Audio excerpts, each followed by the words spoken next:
ఇది కేవలం సమాచారంగా మాత్రమే భావించండి. వైద్య నిపుణులను సంప్రదించండి. మీరు చేసిన అతి కష్టమైన సర్జరీస్ సార్, అలాగే చైల్డ్ బర్తింగ్ ప్రొసీజర్స్లో ఏమిటి సార్? 3 kg fibroid. ఈ ఊరు ఆమె యూనివర్సిటీలో ఒక professor doctor 3 kg cervical fibroid అంటే గర్భం మూతి నుంచి వచ్చింది. ఆ 3 kg cervical fibroid myomectomy open surgery ద్వారానే తీసేసి తర్వాత she conceived and delivered A baby. అసలు ఇప్పుడు ఇన్ని రకాల సమస్యలు ఎందుకు వింటున్నాం సార్? అంటే మహిళల ఆరోగ్యంలో పీసీఓఎస్, పీసీఓడి, తర్వాత మెనోపాజ్ టైం మీరు అన్నట్టు ఫైబ్రాయిడ్స్, ఇంకేటదో ఓవేరియన్ సిస్ట్ అంటారు. ఇప్పుడు lowest age 9 and above. Parents నా దగ్గర పరిగెత్తుకుంటూ వస్తుంటారు, సార్ మా పాప 9 years అయిపోయింది, ఏమన్నా అవుతుంది. 9 కన్నా తక్కువ వస్తే మాత్రం సార్ ఈ మధ్య బాగా వింటున్నది ఏంటంటే మనం తినే ఫుడ్ని బట్టి food, late night food, more fatty foods in the night. ఇది వరకు ఐడియల్ ఏజ్ టు కన్సీవ్ ఎప్పుడు అని అడిగితే 22, 23 అనుకునేవాళ్ళు. Best obstetric outcome there are studies throughout world.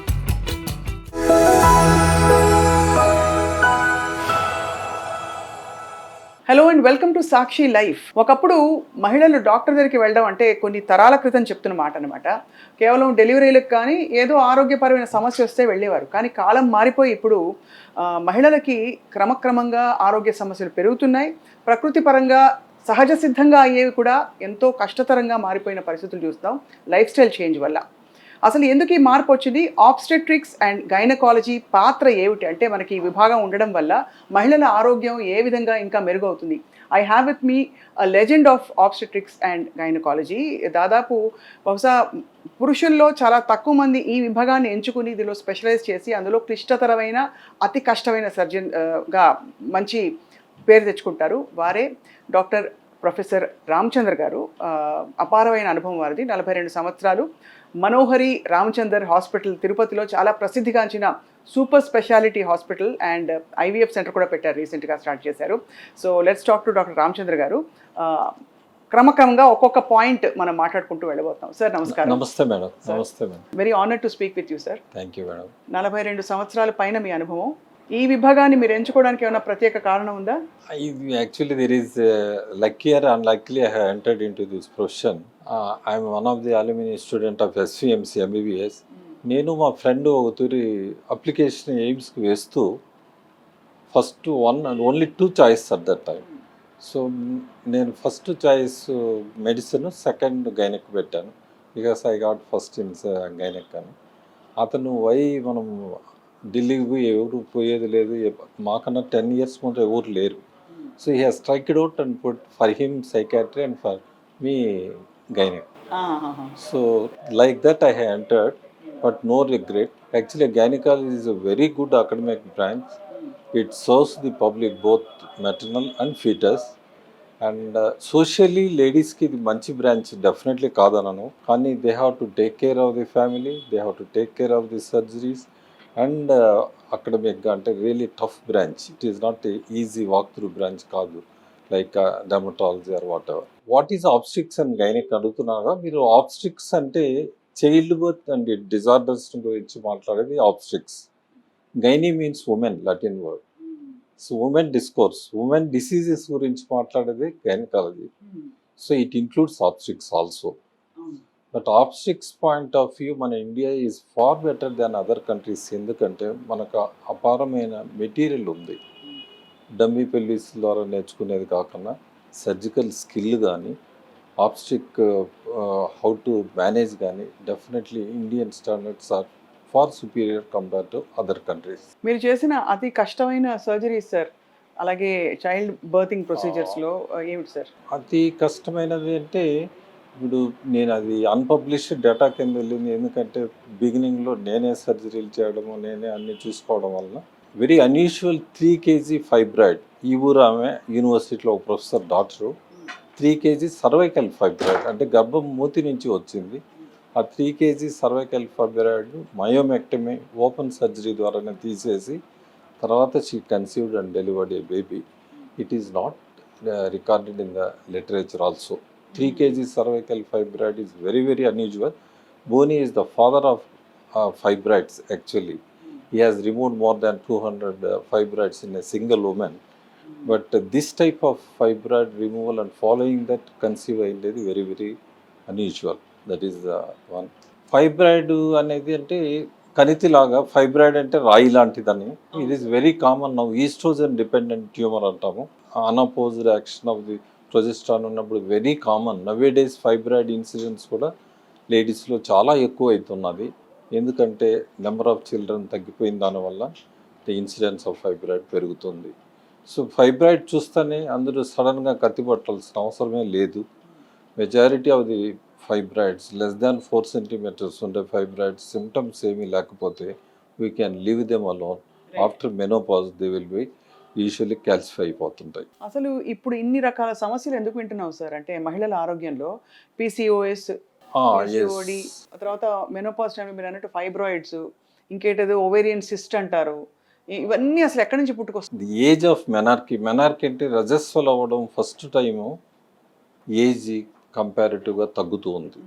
ఇప్పుడు lowest age 9 and above. Parents నా దగ్గర పరిగెత్తుకుంటూ వస్తుంటారు, సార్ మా పాప 9 ఇయర్స్కి అయిపోయింది, ఏమన్నా అవుతుందా?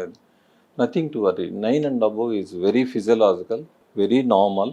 సో మనం పిల్లలు స్కూల్ పోయేటప్పుడు వాళ్ళకి హైజీన్ గురించి, actually it is a menstrual hygiene day, international menstrual hygiene day. So this is one message to the children and to the parents not to become panicky. Always tell the children this is very physiological. ఇది ప్రకృతి ధర్మము. ఇట్లా మనము ప్రకృతిని continue చేయడానికి దేవుడు ఇచ్చిన వరం అని చెప్పొచ్చు ఫిమేల్స్లో. సో మెన్సెస్ రాలేదు 9కి వచ్చేసిందని భయపడకండి. 9 కన్నా తక్కువ వస్తే మాత్రము ఏజ్ ఇది నార్మల్ అనుకోకండి. డెఫినెట్గా గైనకాలజిస్ట్ని సంప్రదించండి, ఆర్ ఎండోక్రైనాలజిస్ట్ అయినా సంప్రదించండి. ఎందుకంటే 9 కన్నా బిలో ఉంటే ఓవరీలో గడ్డలు కానీ లేకపోతే బ్రెయిన్లో ప్రాబ్లమ్స్ కానీ ఉంటే వస్తుంది. అది ఒకటి. రెండోది మెనోపాజ్ గురించి. అదే ఎట్లా ఈ పాయింట్ చెప్తున్నాను అంటే, మెనోపాజ్ అంటే సెసేషన్, మెన్సెస్ ఆగిపోవడం, ముట్లు ఉడిగిపోవడం అంటుంటాము తెలుగులో. మామూలుగా ఇటువైపు అందరూ మెన్సెస్ ఆగిపోయేదాన్ని. మెన్సెస్ ఎప్పుడు ఆగుతుందంటే యూజువల్లీ సిన్స్ 600 ఇయర్స్ నుంచి రివ్యూ చేశారు, age is not at all increasing. It is between 42 to 48 in Indian average. Any women 50 తర్వాత కన్నా ఉంటాయి, తప్పక డాక్టర్ని సంప్రదించండి. ఎందుకనగా ఒకటి జెనెటిక్, వాళ్ళ సిస్టర్సో మదరో లేట్గా మెనోపాజ్ వచ్చిండొచ్చు ఒకటి. రెండోది కామన్ ఈజ్ ఒవేరియన్, ఇప్పుడు మ్యాలిగ్నెన్సీ, ఎండోమెట్రియల్, గర్భసంచి లోపల క్యాన్సర్లు ఎక్కువైనాయి. ఎందుకంటే డయాబెటీస్ ఎక్కువైంది, కార్పస్ క్యాన్సర్ సిండ్రోమ్ అంటే లావు కావడము, దానివల్ల క్యాన్సర్ వచ్చే ఛాన్సెస్ ఎక్కువ, కాబట్టి endometrial cancer. Third is fibroids which we have discuss. Fibroids ఉన్నా కూడా కంటిన్యూగా ఇలా బ్లీడింగ్ అవుతుంది. The fourth is infection and diabetes. ఇవి కాజెస్. కాబట్టి మనం మస్ట్గా చూసుకోవాలి, డోంట్ నెగ్లెక్ట్. ఎనీ ఉమెన్ 50 తర్వాత బ్లీడింగ్ వస్తూ ఉంటే, unless they are taking pills like western countries and they have to follow up. Otherwise indiscriminately counter దగ్గర పోయి we want to be youth అని don't take oral pills after 42.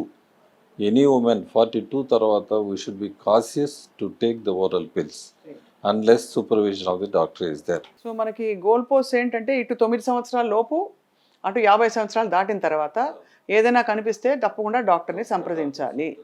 Right sir. ఈ మధ్య బాగా వింటున్నది ఏంటంటే, మనం తినే ఫుడ్ని బట్టి ఆ హార్మోన్స్ అన్నీ కూడా, డైరీలో వచ్చే హార్మోన్స్ కావచ్చు, అంటే ఆవులకి గేదెలకి ఇచ్చే ఇంజెక్షన్స్, అవన్నీ కూడా ఆ పాల ద్వారా మనకి పిల్లల్లోకి వచ్చేసి వాళ్ళ బాడీలు కూడా అలా పెరిగిపోతున్నాయని. మెయిన్ కాజ్ ఏంటంటే పీసీఓడి అనే సిండ్రోమ్, పాలిసిస్టిక్ ఒవేరియన్ సిండ్రోమ్. అంటే ఓవరీలో చిన్న చిన్న సిస్టులు, పెద్ద పెద్ద గడ్డలు కాదు, less than 2 to 8 mm only.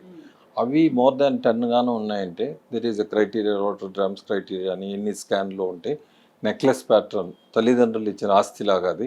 Now days PCOD డెఫినెట్గా తల్లిదండ్రుల కోసమైనా మనం చెప్పాలి. ఈ ఇన్సిడెన్స్ ఈజ్ మచ్ ఇంక్రీజింగ్. నాకు 40 years బ్యాక్, నేను when I started my practice, the incidence throughout world is 5 to 10%. Now it has gone up to 30% throughout world, not only in India, it is everywhere. All developed are developing countries అన్నింటిలో కూడా PCOD incidence పెరిగింది. Why అంటే, one is genetic mutation, జెనెటిక్గానే రూపాంతరం mutation జీన్స్లో ఒకటి. రెండోది మెయిన్గా our life style. So before లాగా మనము వాకింగ్, కాళ్ళకు పని లేదు వాకింగ్, ఎందుకంటే మనకు ట్రాన్స్పోర్ట్ అన్నీ వచ్చేస్తాయి. రెండోది food, late night food. Very commonly people will take more fatty foods in the night. వాటి వలన ఈ ఇన్సులిన్ రెసిస్టెన్స్ పెరిగి పీసీఓడి ఇంక్రీజ్ అవుతూ ఉంది. దాని అనదర్ థింగ్ దీంట్లో మెయిన్గా వరీ పార్ట్ ఏంటంటే ఆండ్రోజెనిక్ ఇన్ఫ్లుయెన్స్. మెయిన్గా అంటే మేల్ హార్మోన్. నీరుగడ్డలు ఉన్నాయని అందరూ వస్తుంటారు. ఇవి నీరుగడ్డలు కాదు, ఊరికి మీకు తెలిసేదానికి అలా చెప్తాము. దాంట్లో ఉండేది సిస్ట్లో ఉండేది మేల్ హార్మోన్. టెస్టోస్టెరోన్ అనే హార్మోన్ ఎక్కువ ఉండేదాని వలన పీసీఓడి వస్తుంది. ఆ టెస్టోస్టెరోన్ హార్మోన్ ఎక్కువైనప్పుడు ఏమవుతుందంటే male features, so hairs loss అవుతాయి, అబ్నార్మల్ హెయిర్స్ చిన్న మీద చెస్ట్ మీద వస్తుంది, యాక్నీ, ఇన్సిడెంట్స్ ఆఫ్ యాక్నీ బాగా ఆ వయసులో అమ్మాయిలకి ఎవరికైనా అబ్బాయిలకైనా కూడా యాక్నీ అంటే కొద్దిగా ఇదిగా ఫీల్ అవుతుంటారు వాళ్ళ అందం గురించేది. కాబట్టి యాక్నీ ఎక్కువగా ఉంటే not only dermatologist, you have to consult gynaecologist also, unless we put the oral pills and anti androgens, the treatment సరిపోదు. రెండోది దీంట్లో 2 టైప్స్ ఉన్నాయి. Obesity type of PCOD, non obese also, lean. So లీన్గా ఉన్న వాళ్ళకు ఉండవా సార్ అనే దానికి లేదు. లీన్గా ఉన్నా కానీ స్కాన్లో కానీ ఉంటే వాళ్ళకి షార్ట్ టర్మ్ మామూలుగా కామనెస్ట్ డ్రగ్ చాయిస్ ఏంటంటే మెట్ఫార్మిన్. సో డయాబెటీస్కి ఇచ్చే drug which is very useful because insulin రెసిస్టెన్స్ని బ్రేక్ చేస్తుంది. కాబట్టి మెట్ఫార్మిన్ ఇవ్వడం వల్ల వెయిట్ రిడక్షన్ ఉంటుంది, డిసీజ్ కంట్రోల్లో ఉంటుంది, ఫ్యూచర్ వాళ్ళకి ప్రెగ్నెంట్. సో పీసీఓడిలో స్పెక్ట్రమ్ ఆఫ్ డిసీజ్ ఒక తూరు పోయేది కాదు. So it will be there throughout. ఎప్పుడు పోతుందంటే మెన్సెస్ పాపకి ఆగిపోయినప్పుడే పోయేది. So that one should remember. So ఒక గైనకాలజిస్ట్ దగ్గర నుంచి ఇంకో గైనకాలజీ జంప్ అయ్యి వాళ్ళు ఓరల్ పిల్స్ 1 ఇయర్ పెట్టి ఇంకోరు పెట్టి అలా పోతానే ఉండకూడదు. It is just like diabetes or hypertension, PCOD is a metabolic disease. It will be there throughout the life up to menopause. Menopause తర్వాత కంప్లీట్లీ పోతుంది. సో దీనివల్ల వచ్చే అనర్థాలు ఏంటంటే ఎర్లీ ఏజ్ గ్రూప్లో menstrual disorders and cosmetic hairs. Second, during reproductive ఏజ్లో ovary నుంచి egg రాదు, ఓవ్యులేషన్ రాదు. థర్డ్, ఓల్డర్ ఏజ్ గ్రూప్లో బాడీ క్యాన్సర్లు ఎక్కువ వస్తాయి because of the diabetes. So 30% of the PCOD people will go frank diabetes 5 years early then other population. ఇవన్నీ అనర్థాలే అనర్థాలే. సో కాబట్టి మనం చేయాల్సింది ఏంటంటే lifestyle modification. If you decrease the weight not only by exercise and diet both. So అలానే starvation ఉండదండి. అమ్మాయిలకు అది చెప్పామంటే వాళ్ళు మనం వెయిట్ రిడక్షన్ అని స్టార్వేషను. సో ఉపవాసాలు అస్సలు పనికిరాదు. Not to go for starvation, you have to take balanced diet, avoid fatty foods, have regular exercise. మీరు జిమ్ములు పోయి అందరూ డబ్బులు పెట్టాల్సిన అవసరమే లేదు. You go just walking 2 to 3 kilometers per day walk ఉన్నా కానీ దట్ ఈజ్ ఎనఫ్. సో డైట్లో as far as possible fatty ఫుడ్స్ని అవాయిడ్ చేయండి. అట్లనే నోరు కట్టేసుకోవాల్సిన పని లేదు. Occasionally can have some food, suppose chicken నేను ఇది అనుకో, fish is definitely omega 3 better. అన్నీ ఇప్పుడు జెనెటికలీ మాడిఫైడ్గా వస్తున్నాయి కదా సార్, దాని ప్రభావం ఉంటుందా శరీరంలో? డెఫినెట్లీ మనకి ఫుడ్ ప్రభావం. That is one of the cause for increase incidence of PCOC. Pesticides air. మనం 200, one of our friend is talking agriculturist, 200 to 300 times more permissible దానికన్నా ఎక్కువ పాయిజన్ డైలీ తింటున్నాం. అంతే కదా sir. In the food whatever either poor or rich everybody has to take that only. So pesticides వల్ల అనర్థాలు ఎక్కువ జరుగుతుంది. దాని one of the reason for increased PCOC is due to pesticides. ఇది వరకు ఐడియల్ ఏజ్ టు కన్సీవ్ ఎప్పుడు అని అడిగితే 22, 23 అనుకునేవాళ్ళు. This is very good question. Even though మనకి గవర్నమెంట్ 18 and above ఫిమేల్స్ మ్యారేజ్కి అలో చేసినా కానీ best obstetric outcome there are studies throughout world. 23 to 25 is ideal for best outcome. అట్లని మళ్ళీ కాదని కాదు. 30 years తర్వాత ఏంటంటే లైక్ స్పర్మ్ అయినా కానీ ఊసైట్ కానీ ఏజ్ అయిన తర్వాత అనామిలీ బేబీస్ వచ్చే ఛాన్సెస్ ఎక్కువ. కాబట్టి మీరు సెటిల్ కాకపోయినా ఉద్యోగాలు రాకపోయినా కూడా the age early the marriage అంటే అర్లీ అని మళ్ళీ బిలో 18 పోకండి, బాల్య వివాహాలకు అస్సలు పోకండి. ఎందుకంటే carcinoma cervix incidence is very high.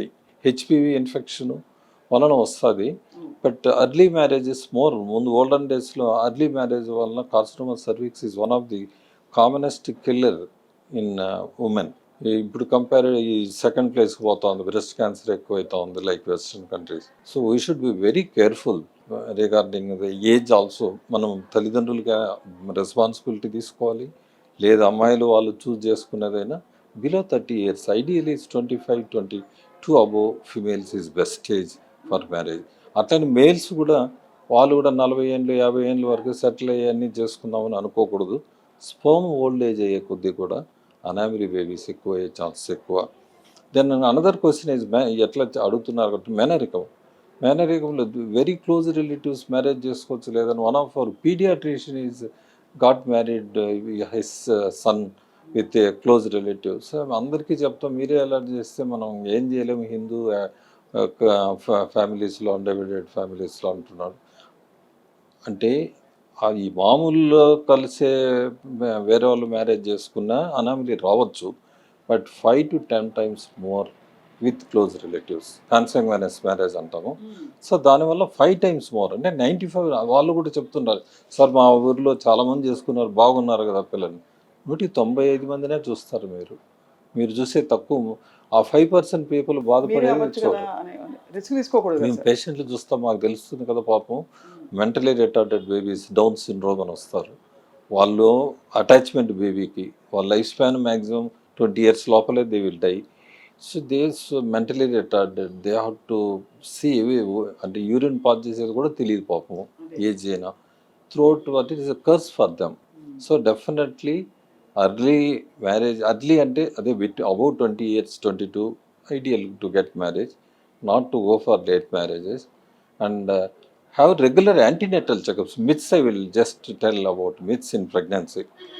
So once pregnant అయిన తర్వాత వామిటింగ్ ఉంటే సో మీరేం వరకు కంగారు పడకండి, ఎందుకంటే హార్మోన్స్ వల్ల ఫిజియలాజికల్, పక్కింటి వాళ్ళు కూడా తెలియవాలి మీరు ప్రెగ్నెంట్ అయినామని.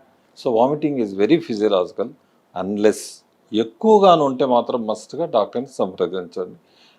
సపోజ్ 10 times వాటర్ తాగిన అయిపోతుంది అన్నప్పుడు, ఎందుకంటే మీరు దానికి ట్రీట్మెంట్ తీసుకోకపోతే అబార్షన్ అయ్యే ఛాన్స్ ఎక్కువ, జాండీస్ వచ్చే ఛాన్స్ ఎక్కువ, న్యూరలాజికల్ ప్రాబ్లమ్స్ రావచ్చు. కాబట్టి definitely you have to consult, that is one.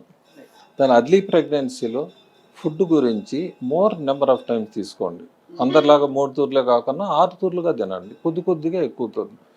4 ఇడ్లీలు ఒకే తూరు బదులు 2 అట్లా తీసుకొని మళ్ళీ give gap. Liquid diet more ఎక్కువ తీసుకోండి, హైడ్రేషన్ మోర్ ఇంపార్టెంట్, వాటర్ ఎక్కువ తీసుకోండి. This is one in the first trimester.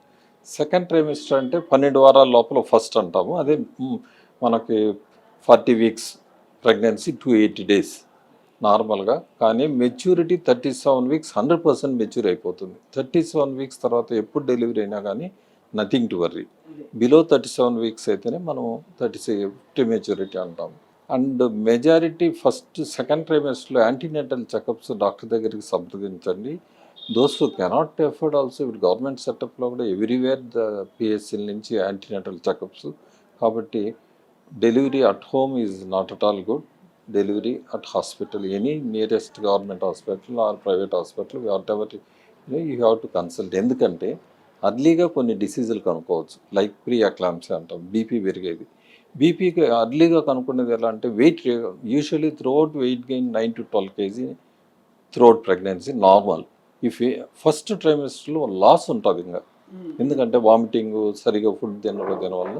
Second and third ట్రైమిస్టర్లో యూజువలీ 2 kg కన్నా ఎక్కువ వెయిట్ గాన అవుతూ ఉండి, వాపులుండి, యూరిన్లో గాన ఆల్బుమిన్ అంటే ఉప్పు గాన ఉంటే definitely these people are going for pre eclampsia అనే కండిషను. దాని నుంచి మళ్ళీ ఎక్కువ బీపీ అయిందంటే గుర్రపవాతం అని వినింటారు, తెలుగులో ఎక్లాంప్సీ అంటారు. మన ఈ ఏరియాలో గుర్రపవాతం అనే దాన్ని తెలుగులో అంటుంటాము. అది one of the worst disease. ఎందుకంటే గుర్రపవాతం వచ్చిందంటే ఫీటల్ మార్టాలిటీ 50 నుంచి 70, బేబీ చనిపోయే ఛాన్సెస్, మదర్ లైఫ్ రిస్క్ 20%. అవి చూసారంటే భయంకరంగా ఉంటుంది ఎక్లాంప్సీ పేషెంట్. కాబట్టి ఆ స్టేజ్కి పోకన్నా మనం చేయగలిగింది అర్లీగా సో ఇది ఎందుకు వస్తుంది ఏమనే still etiology it's not known. So many theories ఉన్నాయి, so much research is going, still పూర్తిగా తెలియదు. We don't know. Prevention only we are అంటే what treatment we are suppose to give, but exactly ఇప్పుడు దీనికి ఇది కాజు, ఈ ఇన్ఫెక్షన్కి ఇది COVID-19 దీనివల్ల వచ్చింది అలా లేదు. So still we don't know. So that is why how to avoid అంటే early detection and treatment and diet control. డైట్లో మెయిన్గా సాల్ట్ రెస్ట్రిక్షన్. త్రూఅవుట్ ప్రెగ్నెన్సీలో కూడా సాల్ట్ బాగా తగ్గించి తినండి. సాల్ట్ ఎందుకంటే మన daily requirement 20 grams per day ఉంటే మనం what ever the requirement 5 grams ఉంటే we take 4 to 5 times more 20 grams తింటాం per day. Average Indian diet contains 20 grams salt, but whereas we require 4 to 5 grams per day. అదే so salt restrict చేయండి, avoid పూర్తిగా అవసరం లేదు. BP వచ్చినప్పుడు అప్పుడు మేము చెప్తాము ఏ డ్రగ్స్ వాడాలి, యాంటీ హైపర్టెన్సివ్స్ పెట్టి మా మెయిన్ ఎయిమ్ ఆఫ్ ఆబ్స్ట్రిక్స్లో ఏంటంటే ఈ బీపీ వచ్చిన వాళ్ళు కూడా ఎక్లామ్స్ వరకు పోకన్నా ప్రివెంట్ చేస్తూ పోతాం. అది అనమాట దాని main. So main maternal mortality, mortality బాగా డిక్రీజ్ అయింది. ఇప్పుడు 2014 around 130 per 1 lakh live births ఉంటే it has come down to 97 now. So marked decrease అవుతూ ఉంది, ఎందుకంటే because of the health checkups, blood transfusion, antibiotics. ఈ మూడు డెఫినెట్లీ బాగా ఇంప్రూవ్ అయింది. అడ్వాన్స్మెంట్ డెఫినెట్గా ఊరికి ప్రజల్లో ఒకరి మీద ఈజీగా బ్లేమ్ చేయకూడదు, either health care personal or health వాళ్ళ గురించి కానీ గవర్నమెంట్ గురించి కానీ. డెఫినెట్లీ హెల్త్ ఇంప్రూవ్ అయింది. మనం డెలివరీస్ డెత్స్ రేటు 1947కి ఇండిపెండెన్స్కి ఇప్పటికి దిర్ ఈస్ మార్కెట్ డిఫరెన్స్. చాలా చాలా డిఫరెంట్ సార్. డిఫరెన్స్ ఎన్ని కిలోల వెయిట్ గెయిన్ చేయడం సహజం, పర్వాలేదంటారు sir? 9 to 12 kg throughout pregnancy. 12 kg కన్నా ఎక్కువ అంటే 2 kg per month is allowed. 2 kg కన్నా ఎక్కువగా పెరుగుతుందంటే వాళ్ళకి బ్లడ్ ప్రెషరు, యూరిన్ ఆల్బుమిన్ చేస్తూ ఉంటాం. అందుకని ఫస్ట్ ఫస్ట్ ట్రైమెస్టర్ నెలకు అవుతురు వస్తే చాలు, మళ్ళీ తర్వాత 15 రోజులకు అవుతారే చూడాలంటాం వెయిట్ కానీ పెరిగితే. లాస్ట్లో అయితే ఎవ్రీ వీక్ చూస్తాం. ఎందుకు ఈ యాంటీనేటల్ అర్లీ అంటే not for consultation sake, this is mainly to detect early the diseases. కొన్ని డిసీజ్ డయాబెటీస్ అర్లీ ఫస్ట్ ట్రైమెస్టర్లో ఎనీ ఉమెన్. ఇప్పుడు మనకి ఫ్యామిలీ హిస్టరీ ఆఫ్ డయాబెటీస్ ఉంటేనే కాదు, any person in Indian gene or Asiatic gene is prone for diabetes. So we have to see blood sugar ఎప్పుడు కానీ random blood sugar చేయొద్దండి ప్రెగ్నెన్సీలో. Always fasting and post prandial చేయండి. Oral GTT ప్రతి ఒక్కరికి అవసరం లేదు. ఈ fasting blood sugar is more than 90 or post prandial blood sugar is more than 120, oral GTT is a must and advise treatment. So that gestational diabetes అంటాము. దీనికి diet control, just metformin tablets. Metformin is safe drug throughout, is well proven throughout pregnancy. One can give. Other drugs ఇవ్వకూడదు, glimepiride అలాంటివి ఇవ్వకూడదు ప్రెగ్నెన్సీలో. If at all more అయితే insulin is safe. So we have to monitor and still diabetes అర్లీగా కనుక్కొని monitor చేస్తే like any other patient we can give good baby. Otherwise అన్కంట్రోల్డ్గా ఉంటే అనామిలీస్ వచ్చే chances 5 to 10 times more in diabetes.